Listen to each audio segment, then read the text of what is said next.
Hi everybody, Paul here again. Recently I had to remove this toilet to do some repair work. When I went to remove the two toilet bolt nuts that hold it down to the floor, the nuts just turned and would not come off of the bolts, which is a common problem.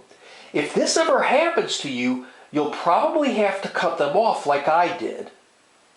In order to cut them off, you'll need to use a reciprocating saw like you see here. If you don't own one, they're fairly inexpensive to purchase if you shop around, or you could always rent one. Be sure to use a 6-inch blade specifically for cutting metal, which will have very fine cutting teeth. Using a 6-inch blade will allow the blade to bend some, which is what you'll need it to do, as you'll need to keep the saw slightly raised above the floor. Be sure to cut at the very bottom of the nut. Keep the blade horizontal on its side and in direct contact with the toilet while cutting. This will give you more control and allow you to cut it faster. Be sure to wear eye protection when you do this.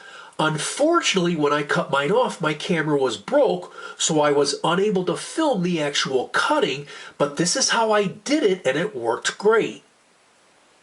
You can also apply some duct tape to the surface of the toilet to help prevent the cutting blade from scratching the toilet surface. I hope you found this helpful, and if you like this video, please hit the like button below, share it with your friends, and please be sure to subscribe. God bless you and have a great day. Bye for now. Okay, Sparky, wave.